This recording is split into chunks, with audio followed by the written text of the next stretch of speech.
नमस्कार विद्यार्थी मित्रांनो, तुमचं सर्वांचं स्वागत आहे आपल्या अजनी करिअर अकॅडमी या यूट्यूब चॅनलला। आजच्या व्हिडिओमध्ये आज आपण बघणार आहे कृषी सेवक 2023-24 ची जी भरती झालेली आहे 16 जानेवारी आणि 19 जानेवारीला त्या भरतीच्या निकालाबाबतची हे अपडेट आहे। तर कृषी सेवक निकालाबाबत काल एक नवीन प्रसिद्धी पत्रक जाहीर झालेलं आहे। ते प्रसिद्धी पत्रक नेमकं काय आहे, निकाल कधी लागणार आहे त्याविषयी आहे। तर सविस्तर आपण त्याविषयी चर्चा करणार आहोत। त्यानंतर एक्सपेक्टेड आपल्याला कृषी सेवक पदासाठी नियुक्ती कधीपर्यंत भेटू शकते याविषयी प्रॅक्टिकल थोडा विचार सुद्धा आपण या व्हिडिओ मार्फत मांडणार आहोत। चला तर सुरू करूया आपल्या या व्हिडिओला, ज्यामध्ये आज आपण बघणार आहे कृषी सेवक भरती 2023-24 या निकालाची अपडेट। तर बघा, कृषी सेवक साठी हे अलीकडेच म्हणजे काल 5 मार्च 2024 ला एक प्रसिद्धी पत्रक आलेलं आहे। तर या प्रसिद्धी पत्रकाला आपण सविस्तर काय करणार आहोत, रीड आउट करणार आहोत। तर बघा, आता सुरुवात करू आपण।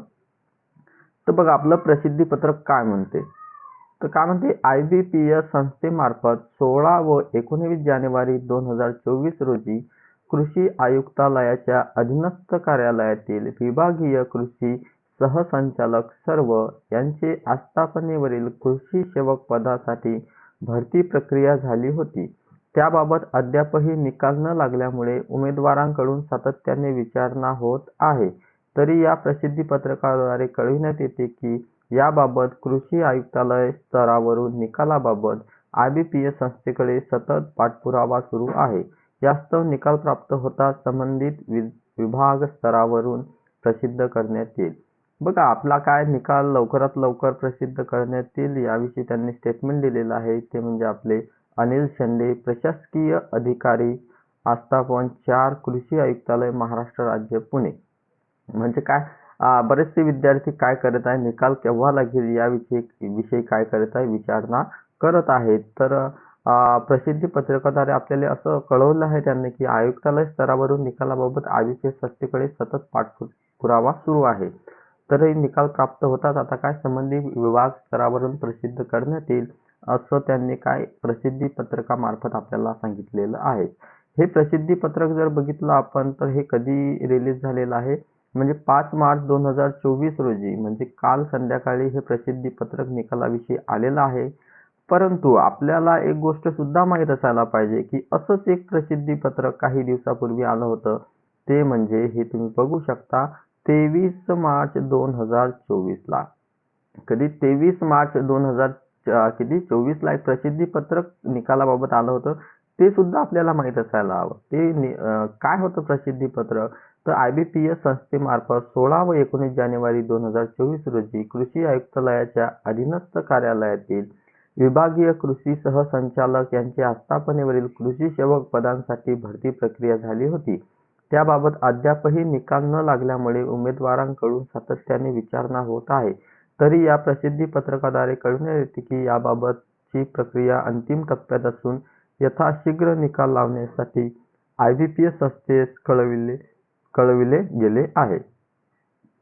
तर याच्यासाठी साइन म्हणजे कोणी दिलं होतं, तर अखिल शेंडे, प्रशासकीय अधिकारी, आस्थाच्या कृषी आयुक्तालय, महाराष्ट्र राज्य, पुणे। हे प्रसिद्धी पत्रक सुद्धा आपण अलीकडे बघितलेलं आहे। सोबतच आपल्याला माहीत असायला पाहिजे की निकालाबाबत 2 प्रसिद्धी पत्रक कसे काय म्हणजे सादर होत आहेत, की 23 मार्चला एक प्रसिद्धी पत्रक आलं होतं, त्यानंतर हे 5 मार्चला दुसरं प्रसिद्धी पत्रक आलं। म्हणजे आपली प्रोसिजर किती हळू चालू आहे हे सुद्धा आपल्याला बघायला मिळते। तरीही आपल्याला एक एक्सपेक्टेड सांगायला हरकत नाही की आपला जो निकाल आहे हा जवळपास या आठवड्यामध्ये कधी लागू शकतो, तर या आठवड्यामध्ये आपल्याला कृषी सेवक या पदासाठीचा निकाल लागण्याचा जो चान्स आहे हा खूप आहे। तर म्हणजे आजची तारीख जर बघितली तर 6 मार्च, तर 6 मार्च ते 12 मार्चच्या दरम्यान आपल्याला कृषी सेवक या पदाचा जो निकाल बाकी आहे हा निकाल लागण्याचे चान्सेस खूप दिसत आहेत। परंतु आता आपण एक प्रॅक्टिकल विचार सुद्धा करायला हवा। तो प्रॅक्टिकल विचार म्हणजे काय, तुम्ही बघू शकता। आता तो प्रॅक्टिकल विचार बघू आपण। तो प्रॅक्टिकल विचार असा आहे की हे काल प्रसिद्धी पत्रक आलं आहे, याचा अर्थ या 2 दिवसामध्ये निकाल तर लागणारच नाही, आज मे बी लागणारच नाही। म्हणजे जवळपास 7 तारखेपर्यंत निकाल लागणारच नाही किंवा लागलाही तरी काही हरकत नाही. परंतु एक गोष्ट आपल्या डोक्यात असायला हवी, निकाल जरी लागला तरी आपल्याला नियुक्त्या जे आहेत या नियुक्त्या मिळणार नाहीत. कधीपर्यंत? तर आपली जी आचारसंहिता सुरू होणार आहे ती आचारसंहिता पूर्ण होईपर्यंत. म्हणजे आता डोक्यात तुमच्या असायला पाहिजे की जवळपास 14 ते 16 मार्च, कधी? 14 ते 16 मार्च दरम्यान आपली जी लोकसभेची आदर्श निवडणूक होणार आहे, या लोकसभेच्या निवडणुकीसाठी आदर्श आचारसंहिता लागू होणार आहे. कधी? 14 ते 16 जानेवारी एक्सपेक्टेड आहे आचारसंहिता लागणे. तर ही जर आचारसंहिता लागली तर आचारसंहितेच्या दरम्यान कोणत्याच प्रकारची नियुक्ती दिल्या जात नाही. मग नियुक्ती जर दिल्या जात नसेल तर ऑब्व्हियसली आपला निकाल, जर समजा आपला निकाल एक्सपेक्टेड करू आपण, आपला निकाल 10 मार्चला लागला. मग 10 मार्चला लागला तर 4 दिवसात तुमचं DV होऊन, म्हणजे डॉक्युमेंट व्हेरिफिकेशन होऊन तुम्हाला नियुक्त्या देणं शक्य आहे का? तर ऑब्व्हियसली जर प्रामाणिकपणे सांगायचं झालं तर 10 मार्चला जरी निकाल लागला तरी याद्या बनवायला, त्यानंतर आपल्या जेही विभाग असतील, विभाग वाईज जर याद्या बनवायला केले तर विभाग वाईज याद्या बनवायला जवळपास 7 ते 8 दिवस तुम्हाला लागतात.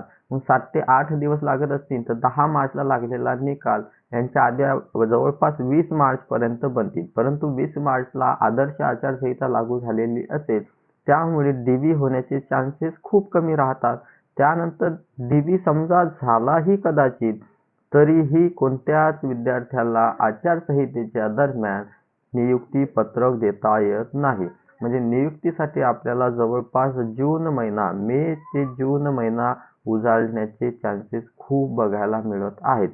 म्हणून हे प्रॅक्टिकल विचार आहे. आणि दुसरा अजून एक महत्त्वाचा मुद्दा आहे, ते म्हणजे आपले बरेचसे विभाग आहेत की त्याच्यामध्ये पेसाच्या सुद्धा जागा आहेत. मग पेसाचा जो प्रश्न आहे हा ऑलरेडी सुप्रीम कोर्टामध्ये आहे. सुप्रीम कोर्टावरती त्याच्यावरती तारखा चालू आहेत. आता जवळपास आय थिंक 13 मार्चला सुप्रीम कोर्टामध्ये त्यांनी टेंटेटिव्ह डेट दिलेली आहे पेसा संदर्भात निकालाची.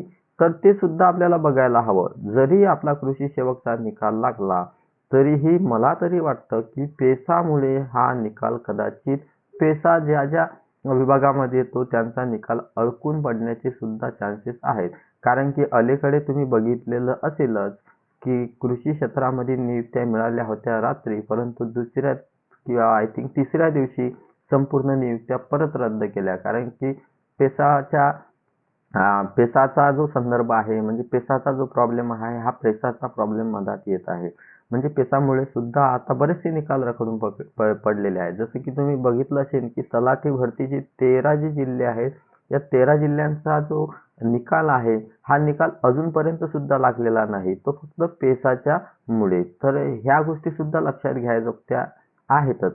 तर बघा, आता आपल्याला काय एक गोष्ट इथं क्लिअर असायला हवी की आपला निकाल म्हणजे जवळपास येत्या आठवड्यामध्ये लागण्याचे चान्सेस आहेत. आणि सोबतच हे सुद्धा तुम्ही डोक्यामध्ये चालू ठेवा की निकाल जरी लागला तरी नियुक्ती देणे मात्र शक्य होणार नाही या महिन्यामध्ये. म्हणून काय करायचं आहे विद्यार्थ्यांना, थोडं पेशन्स सुद्धा ठेवायचं आहे की तुमचं काय सर्वचे सर्व नियुक्त्या जी मिळणार आहेत ह्या नियुक्त्या आचारसंहितेनंतर मिळण्याचे, असं प्रॅक्टिकली जरी विचार केला तरी शक्य आहे ते.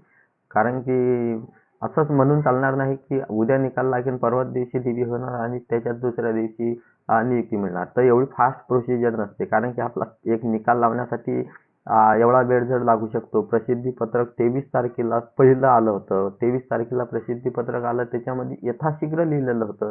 म्हणजे जवळपास 5 ते 6 दिवसाच्या आत तुमचा निकाल लागणे अपेक्षित असते प्रसिद्धी पत्रकानुसार. परंतु त्याला वेळ झाल्यानंतर परत दुसरं 5 तारखेला एक प्रसिद्धी पत्रक येत आहे.